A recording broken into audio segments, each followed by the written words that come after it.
जीवन का अर्थ एक गहन और जटिल विषय है जिसे अलग अलग दृष्टिकोणों से समझा जा सकता है।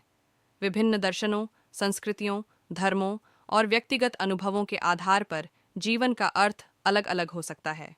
यहाँ जीवन के अर्थ को विस्तार से समझाया गया है। डडराबडिया एंग दार्शनिक दृष्टिकोण से भारतीय दर्शन में जीवन का अर्थ आत्मा की यात्रा और मोक्ष प्राप्ति से जुड़ा है। उपनिषदों और गीता में जीवन को कर्म, धर्म, अर्थ और मोक्ष पुरुषार्थ से जोड़ा गया है। कर्म अपने कर्तव्यों और कार्यों को निष्काम भाव से करना। धर्म सत्य, अहिंसा और कर्तव्य पालन करना। अर्थ जीवन यापन के लिए आवश्यक साधनों को अर्जित करना। मोक्ष जन्म मृत्यु के चक्र से मुक्ति प्राप्त करना। अरास्तमुच्चकी 2। धार्मिक दृष्टिकोण से हिंदू धर्म जीवन एक आत्मा की यात्रा है जो कई जन्मों के बाद मोक्ष प्राप्त करती है। बौद्ध धर्म जीवन दुखों से भरा है जिससे मुक्ति पाने के लिए अष्टांगिक मार्ग अपनाना चाहिए।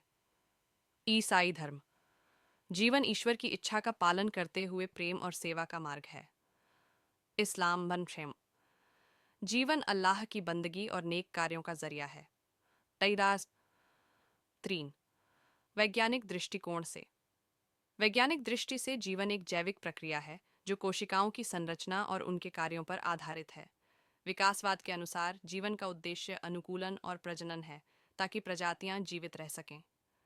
आराम 4। मानववादी दृष्टिकोण से मानववाद जीवन को मानव कल्याण, प्रेम, करुणा और परोपकार से जोड़ता है।